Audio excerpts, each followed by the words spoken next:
Hello everyone, how are you doing today? So I got a little bit of a different background here. I had to try to be creative, finding a place I could film because my house is very noisy right now, getting a lot of stuff done in the yard.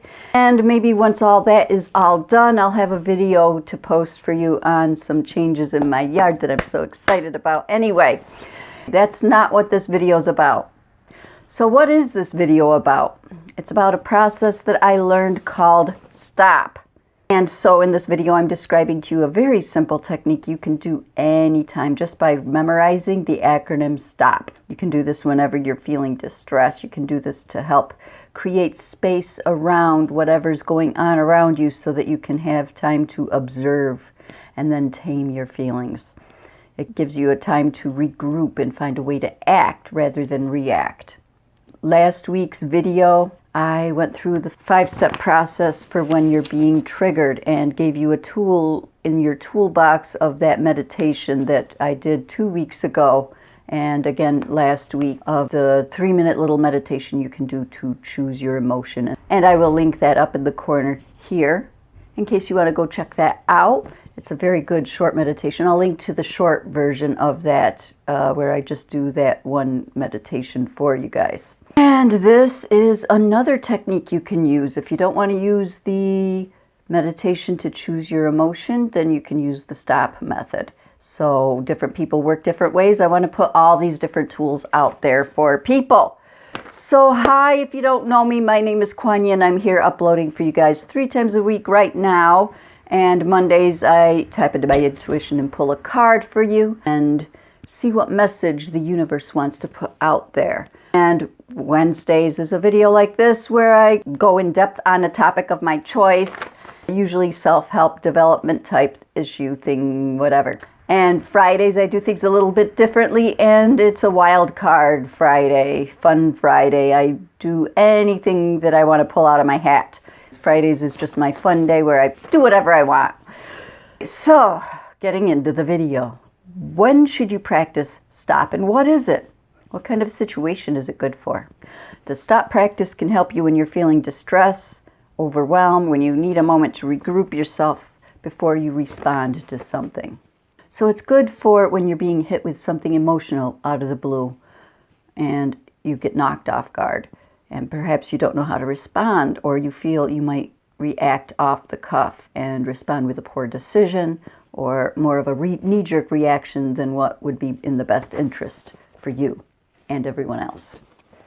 So using STOP can help you gain emotional intelligence skills and greater flexibility to handle challenging events.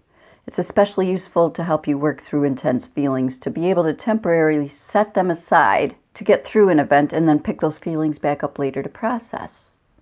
So this technique is similar to the one that I discussed last week, but it's shorter to the point and might be more accessible to people. Practicing the STOP practice, we give ourselves choices. We create space to come up with a response or an action that can help us toward our goal or toward the greater good, rather than reacting off the cuff, knee-jerk, and doing something we might regret that could actually harm us in our long-term goal of whatever that may be, peacekeeping, rather than acting out of anger, hurt, and surprise.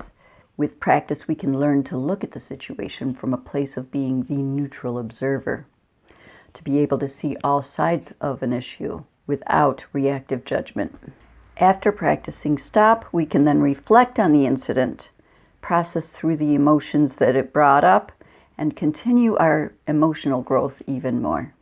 So in today's world especially, it seems there is more and more conflict going on around us. It's becoming more difficult to avoid the conflict in this world, more difficult to avoid debates with others. We are no longer in our parents' world where we just simply don't discuss religion and politics, because it seems as though just about everything in this world is being politicized and becoming an issue not to discuss with others because everyone's being triggered by everything. And that's the point of this age, I believe, is to bring up all this stuff to the surface that in previous generations we've shoved down in as a whole community, as a whole society. We shoved down all the issues that we don't want to discuss in polite society. So today's age is bringing that all up so that it can be released So just like the individual human who shoves down their emotions, so does society. And that's being cleansed. So my viewpoint of all the stuff going on, 2020 being hell in a handbasket year, it's a good thing, in my opinion. It's a good thing. We're clearing out the gunk, which is what's needed. But it's very easy to be triggered and to go off on a rant on someone, to find out that our friend is one of those, to find out that our long-term friend, oh my God, has a different opinion than us. Oh, the horrors, the inhumanity. They disagree with us on something. Wow. And it might be something we feel very strongly about, and they feel very strongly too. You need to step back and see the bigger picture. It's easier said than done, and I have my very strong opinions too. But know that your friend that you've known for such a long time, that you've resonated with so well, has their opinions on the highest and best good for all, and that's what they want. Just like that's what you want. And we just have differences of opinions on how to get there. I'm seeing more and more people drawing lines in the sand, more often breaking off with long-term friendships over all sorts of issues, both big and small. Now, don't get me wrong. If you find out that your long-term friend, okay, I'm going to use one of my own things here.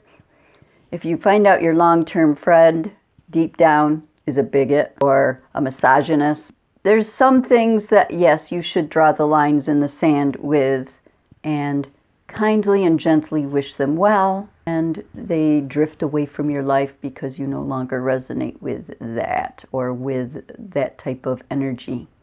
But whether someone, to some people this is a big deal, to some people this is a small deal. I see all sides of this, and some days it's a big deal to me, sometimes it's a small deal to me. But where we probably shouldn't draw such a harsh line in the sand is issues over, let's say, the mask debate. Oh my goodness, oh my good Lord, my friend forgot to wear her mask and she needed something in the store and she insisted she was going to go in there without the mask. Horror upon horrors. I'm not drawing that line in the sand and quitting the friendship over that. I'm sorry. And maybe she even has a difference of opinion on the spread of the illness. And I educate, I state my opinions, and I release with love. And they will be more receptive to that little seed I plant of knowledge that I hold if I do it with kindness. And if I do my action I feel I need to do and then let go of the results. They can take it or leave it. You know, what they say in recovery groups is take what you need and leave the rest. And that's exactly what they're doing. And perhaps where they're at the time, they need to do what they need to do. Not harming me personally, and bigger picture, they're not out doing massive harm to people. So we need to learn where it's important to draw the lines in the sand and where not. And I just went off on a tangent on this video. I think that's all right. But going back to the topic, stop. S.T.O.P. You being triggered by your friend forgetting to wear the mask in the store, or whatever the situation may be. Stop can be practiced wherever you find yourself in a conversation with a friend and being triggered by finding out they hold a different conviction than you. It can help explain your viewpoint assertively, but kindly, without result to name calling. That's important. All these lines in the sand I'm seeing all over my Facebook feed and all of that with all of my friends, they're resorting to name calling, and that's not cool, man. You can calmly state your boundaries and not put up with aggressive statements, and be willing to calmly walk away if those boundaries aren't honored. So more and more our lives are depending on our capacity to be able to hold space, engage in healthy and respectful debates, and learn to practice placing our boundaries and to practice all through difficult news. And the stop practice can help with all of that. So what is stop? Stop. S. Stop. Stop what you're doing. Pause and collect yourself. You did what? Stop. T. Take a conscious breath, or 2, or 10, however many you need. And take notice of the sensations. Being here right now, body sensations. Bring your attention to the feeling of your feet planted on the floor or your backside planted in the chair. Feel the support of the ground beneath you and feel the support of your own relaxing breath. Take time to take care of yourself physically. Stop what you're doing, pause, collect yourself, take a deep breath or 10. Oh, observe. Observe what's arising in you. Emotions, physical sensations such as tension and butterflies, tension, tightness in your shoulders. Expand your observance to what's going on around you.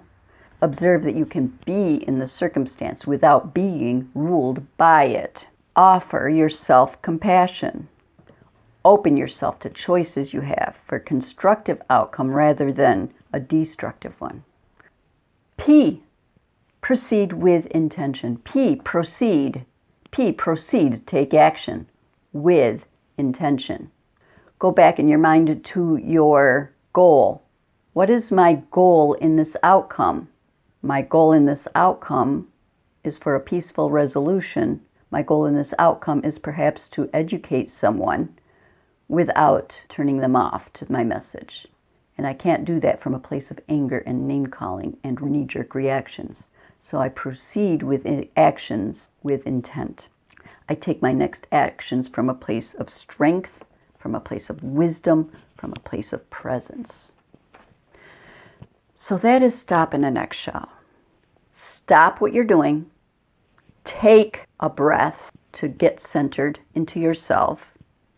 Observe what's going on around you and perhaps observe what your goal in the situation is. Offering your compassion to others, being open to choices that you could come up with, and then proceeding with intention.